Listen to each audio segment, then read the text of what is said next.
ఎలాంటి క్లయింట్స్ మీ దగ్గరకు వస్తుంటారు? క్లయింట్స్ ఏంటంటే 2 డిఫరెంట్ సెట్స్ వస్తుంటారండి. ఒకళ్ళు ఏంటంటే ఇక రిటైర్ అయ్యే స్టేజ్, ఇక వాళ్ళ దగ్గర డబ్బు ఉంటుంది, దాన్ని కరెక్ట్ గా ఎలా పెట్టాలి. ఇంకొకళ్ళు ఏంటంటే 40s లో ఉంటారు, వాళ్ళకి ఏంటంటే ప్లానింగ్ ఇక నెక్స్ట్ 10 years 15 years ఎలా ప్లాన్ చేయాలి. మీరు ఫేస్ చేసేటువంటి కొన్ని ఉంటాయి, టిపికల్ సిచ్యువేషన్స్ అంటూ ఉంటాం కదా, ఎలాంటి ఆలోచనలు ఉంటాయి వాళ్ళకి? కొన్నిసార్లు వాళ్ళ సిచ్యువేషన్ చూసి మేము కూడా హెల్ప్ చేయలేము. ఒక కేసు మొన్న వచ్చింది. సో వాళ్ళు ఒక బిజినెస్ చేశారు, ఆ బిజినెస్ వాళ్ళ అసెట్స్ అన్నింటినీ తినేసింది. ఇప్పుడు ఏంటంటే they had hardly 1 lakh salary, అందులోనే 2 కిడ్స్ని పెంచాలి. బయట ఇంకా లోన్ చూస్తే ఆల్మోస్ట్ ఒక 80 lakhs.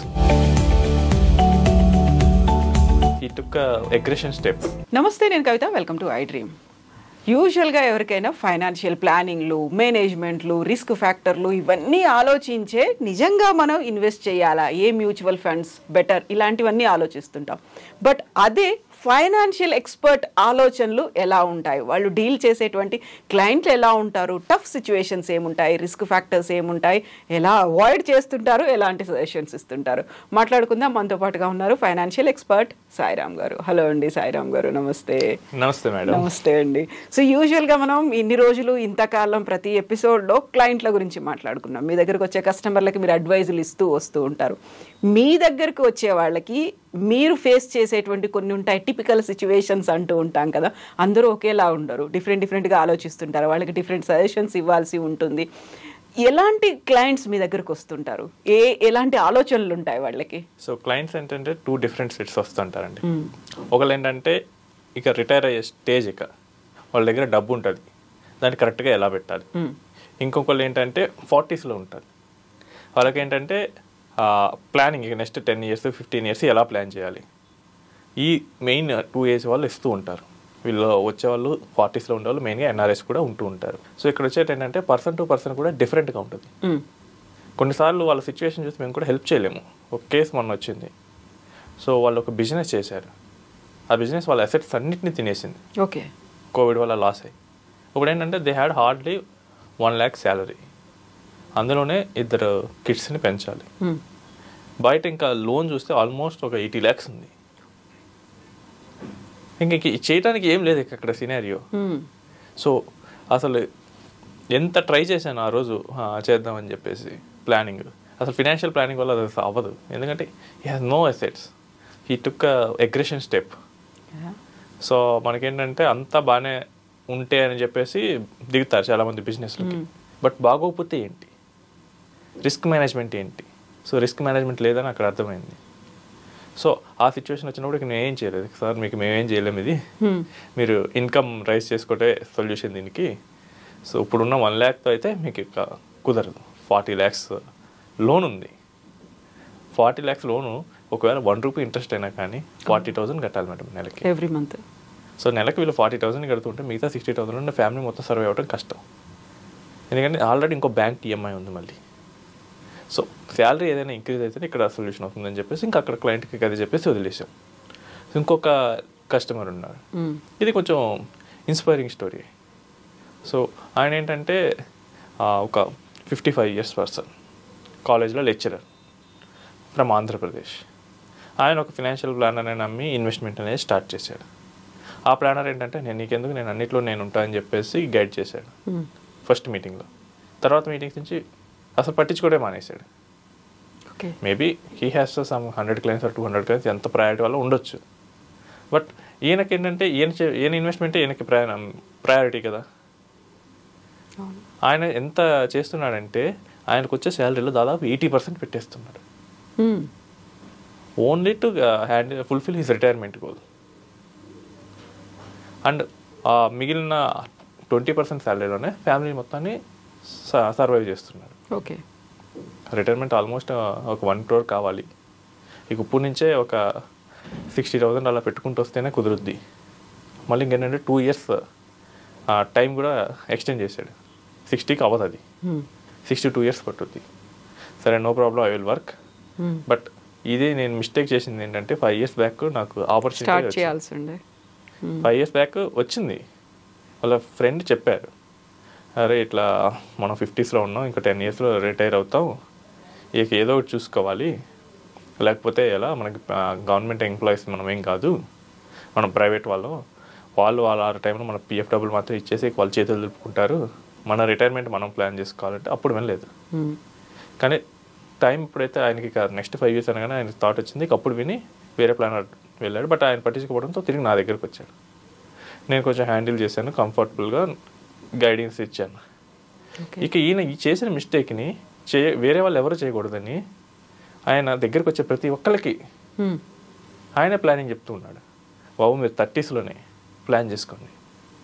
మీరు అనుకుంటారు కానీ ఈవెన్ మీ 60sకి వచ్చేసరికి మీ దగ్గర 1 కోటి 2 కోట్లు ఉన్నా కానీ దాని మీద వచ్చే ఇంట్రెస్ట్ మీరు జస్ట్ ఆ వెజిటేబుల్స్ కొనుక్కోవడానికి మాత్రమే సరిపోతాయి. ఇన్ఫ్లేషన్ అంత భయంకరంగా ఉంటుంది. నాకు ఈరోజు 30,000 కాస్ట్ అవుతుంది. నా 30sలో ఉన్నప్పుడు అది ఆల్మోస్ట్ మా 1 year house hold expenses cost. So inflation అనేది చాలా భయంకరంగా ఉంటుంది, మీరు అనుకున్నంత ఈజీగా ఉండదు అని చెప్పేసి ఆయన ఎడ్యుకేట్ చేయడం మొదలుపెట్టారు. అది ఒక డిఫరెంట్ స్టోరీ. ఇంకొంతమంది ఏంటంటే మిస్టేక్స్ చేస్తారు బట్ దాన్ని ఒప్పుకోరు. ఒక అతను ఏంటంటే ఆల్మోస్ట్ ఒక 500 స్టాక్స్లో ఇన్వెస్ట్ చేశాడు. మ్యూచువల్ ఫండ్స్ స్టాక్స్ మొత్తం కలిపి సెక్యూరిటీస్ 500 ఉన్నాయి. ఇన్ని ఎందుకు చేశారు, ఇది తప్పు కదా అంటే లేదు నాకు రిటర్న్స్ ఇస్తానే అంటాడు. ఓకే, డేటాతో ప్రూవ్ చేసినా కానీ ఆయనదే కరెక్ట్ అంటాడు. ఇలాంటి మనం ఏమంటారు, మనం చెప్పినా విన్న వాళ్ళు కూడా వస్తూ ఉంటారు ఇక. సో వీళ్ళని ఏంటంటే జనరల్గా మేము క్లయింట్స్ దగ్గర నుంచి వాళ్ళు ఏమైనా మిస్టేక్స్ చేస్తే వాటి నుంచి మేము నేర్చుకొని కొత్త వాళ్ళకి చెప్తూ ఉంటాం. Okay, so better avoid this, ఇలా చేయొద్దు. సో మనం ఇందాక ప్రీవియస్ మీటింగ్లో మనం మాట్లాడుకున్నాం బ్యాలెన్స్ ట్రాన్స్ఫర్ చేసి స్టెప్ అప్ లోన్ తీసుకోవటం. అది నాకు ఒక క్లయింట్ చెప్పాడు, ఆయన దగ్గర నుంచి నేను నేర్చుకున్నా.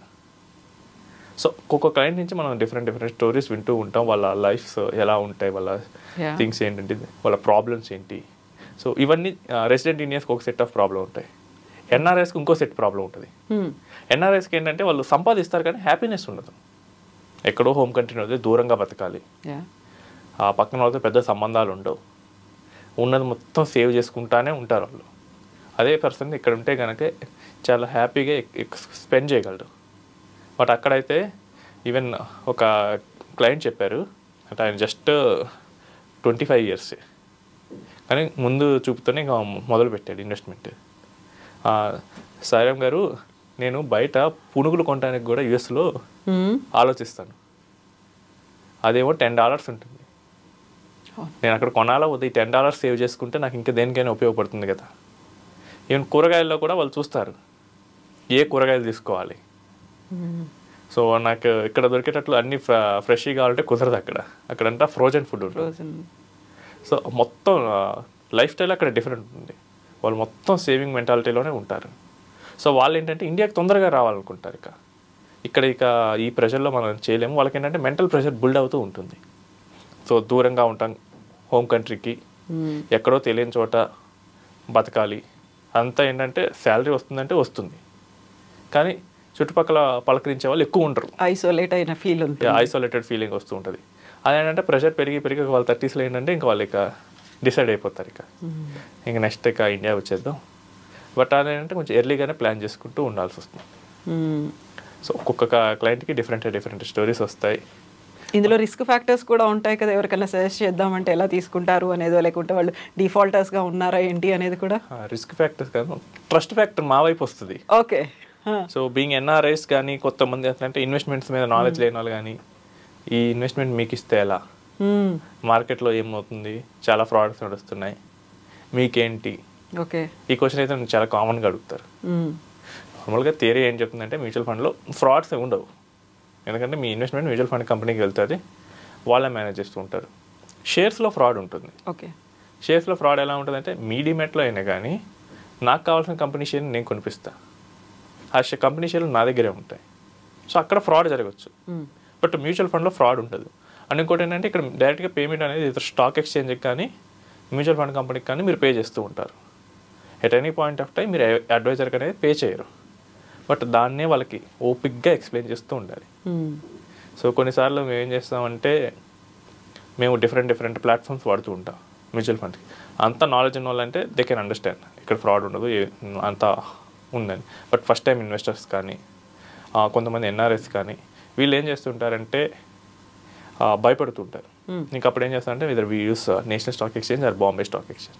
కొంతమంది వాటికి కూడా ఒప్పుకోరు, అప్పుడు ఏం చేస్తామంటే డైరెక్ట్గా ఏఎంసీ వెబ్సైట్లు ఉంటాయి, ఓకే, ఎస్బీఐ మ్యూచువల్ ఫండ్ కానీ, ఆ వెబ్సైట్ నుంచి విల్ ట్రై టు ఇనిషియేట్. ఒక్క కేసులో అయితే అది కూడా ఒప్పుకోలేదు. క్లయింట్ని చేతే సొంతగా ఆయన చేతే డైరెక్ట్గా వెళ్ళి ఆ ఇన్వెస్ట్మెంట్ ప్రాసెస్ మొత్తం ఆన్లైన్లో గైడ్ చేయించాం. ఇంకా ఓల్డ్ ఏజ్ వాళ్ళు వచ్చారనుకోండి, అది ఇంకా డిఫరెంట్ స్టోరీ. వాళ్ళకి ఈమెయిల్ యాక్సెప్ట్ చేయడం రాదు. అక్కడ ఏంటంటే ఫిజికల్గా చేయాల్సి వస్తుంది. Everything should be done in offline way. So trust అనేది వాళ్ళకి ఏంటంటే అలవాటు అయ్యేంత వరకు కొంచెం డౌట్ఫుల్గానే ఉంటూ ఉంటారు. ఎందుకంటే ఈ ఫ్రాడ్స్ ఇది చూశారు, సో కరెక్టా కాదా అనుకుంటూ ఉంటారు. So first time trust build చేసేటప్పుడు కొంచెం టైం పట్టుద్ది మాకు. అసలే రిస్క్ ఫ్యాక్టర్స్ ఉన్నాయి అనుకున్నప్పుడు అక్కడ ట్రస్ట్ ఫ్యాక్టర్ కూడా ఉంది అంటే చిన్న అమౌంట్లు అయితే వాళ్ళు ఏం వరీ అవ్వరు. వచ్చే వాళ్ళు ఏం చేస్తారంటే 50 lakhs పెడతా అంటారు. ఇంకొకరైనా వాళ్ళకి జీవితకాలం సంపాదన. సో ఒక అతను అయితే ఆల్మోస్ట్ ఒక 80 lakhs రిటైర్మెంట్ కార్పస్ వచ్చింది. సో అది ఇచ్చే ముందు అయితే చాలా మదన పడ్డాడంటే లోపల, వీళ్ళకి ఇస్తే ఏంటి, ఒకవేళ పోతే మొత్తం అయిపోతుంది కదా. సో చాలా సార్లు వేసుకున్న తర్వాత ఆయన ఓన్గా రీసెర్చ్ కూడా కొంచెం చేసుకున్నాడంట. తర్వాత ఇక అది కూడా డౌట్ఫుల్గానే ఇచ్చాడంట. Okay, but once investment start growing, ఆయనకి మంత్లీ అమౌంట్స్ రావటం చూసి ఇంకా అప్పుడు ఆయన ఓకే ఇది ట్రూవే, ఇలానే జరుగుతాయి ఆయన ఫ్రెండ్స్కి రిఫర్ చేయడం మొదలెట్టాడు. సో చాలామంది ఏంటంటే పెద్ద అమౌంట్స్ ట్రాన్స్ఫర్ చేసేటప్పుడు అయితే చాలా భయపడుతూ ఉంటారు, నాలెడ్జ్ లేకపోతే, ఫస్ట్ టైం ఇన్వెస్టర్స్ అయినా. అక్కడ ఏంటంటే కొంచెం ఓపిక్గా హ్యాండ్ హోల్డింగ్ గెట్ చేయాలి. ఒక్కొక్కసారి ఏమవుతుందంటే మార్కెట్ పడిపోయింది, ఆ టైంలో వీళ్ళు ఈ డౌట్లో ఉంటారు, ఇంకా అప్పుడు ఆపర్చునిటీ అయితే మిస్ అవుతుంది. ఇంకా అక్కడ ఏం చేయలేము, ఎందుకంటే నేను తొందర పెడితే అది నెగిటివ్ ఇంపాక్ట్ వస్తుంది క్లయింట్కి. సో ఇంకా ఎలా డీల్ చేస్తారు అనేది. హైదరాబాద్లో ఉంటే కనుక డైరెక్ట్గా ఏఎంసీ ఆఫీస్కి తీసుకెళ్తామండి. విజయవాడలో ఉన్నా కానీ అక్కడ నాకు ఏఎంసీ ఆఫీసర్లు తెలుసు.